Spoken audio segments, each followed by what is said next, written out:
আসসালামু আলাইকুম ওরহমতুল্লাহি ওয়াবারাকাতুহু।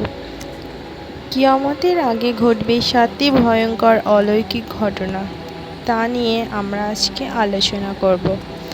কিয়ামত এমন একদিন যেদিন এই পৃথিবী ধ্বংস হয়ে যাবে, তবে তার আগেও ঘটবে কিছু ভয়ঙ্কর ঘটনা যা ইসলাম আমাদেরকে জানিয়ে দিয়েছে। কিছু অলৌকিক ঘটনা হবে যা মানুষকে অবাক করে দেবে। আপনি কি প্রস্তুত সেই ভয়ঙ্কর ভবিষ্যবাণীগুলো জানার জন্য? আজ আমরা জানব কিয়ামতের আগে ঘটতে যাওয়া 7টি ভয়ঙ্কর ঘটনা।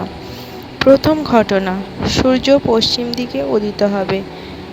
একদিন সকালে মানুষ ঘুম থেকে উঠে দেখবে সূর্য পূর্ব দিকে নয়, বরং পশ্চিমের দিকে উঠেছে। এটা হবে কিয়ামতের সবচেয়ে ভয়ঙ্কর নিদর্শন।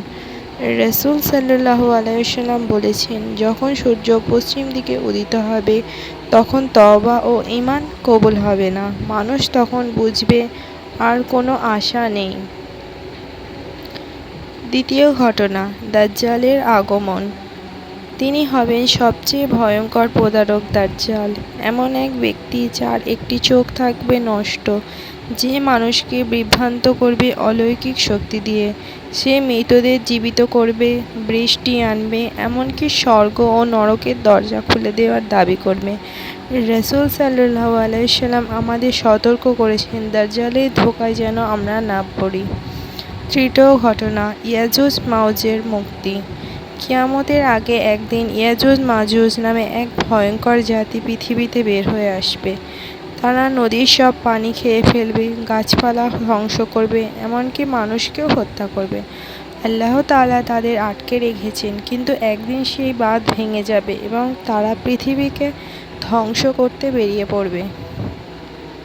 বিশাল ধোঁয়া পৃথিবীকে ঢেকে ফেলবে। একটি বিশাল ধোঁয়া আসবে যা 40 দিন পর্যন্ত পৃথিবীকে ঢেকে রাখবে। এই ধোঁয়ায় কাফেরদের মুখ অন্ধকার হয়ে যাবে, তারা শ্বাস নিতে পারবে না। কিন্তু মুমিনদের জন্য এটি সামান্য ঠান্ডা লাগবে। পঞ্চম ঘটনা, দাব্বাতুল আরদ, কথা বলা প্রাণী। হঠাৎ একদিন একটি অদ্ভুত প্রাণী বের হবে। এই প্রাণী মানুষের সাথে কথা বলবে এবং বলে দেবে কে মুমিন আর কে কাফের। মানুষ তখন আর কিছু লুকাতে পারবে না। ষষ্ঠ ঘটনা, তখন আসবেন ইমাম মাহদী। তিনি হবেন শেষ সত্য শাসক, যিনি মুসলমানদের নেতৃত্ব দেবেন। পরে ঈসা আলাইহিসসালামের দাজ্জালকে হত্যা করবেন এবং সত্য প্রতিষ্ঠা করবেন। সপ্তম ঘটনা, আকাশ থেকে আগুন নেমে আসবে। শেষ সময় পৃথিবীর সব কিছু ধ্বংস হবে, আকাশ থেকে আগুন নামবে, মানুষ পালাতে পারবে না। এটি হবে কিয়ামতের সবচেয়ে ভয়ঙ্কর মুহূর্ত। এই ঘটনাগুলো আমাদের সতর্কবার্তা। কিয়ামত আসবেই এবং আমাদের প্রস্তুতি নিতে হবে। এখনই আমাদের ঈমান মজবুত করা উচিত। আল্লাহ আমাদের সবাইকে হেফাজত করুন।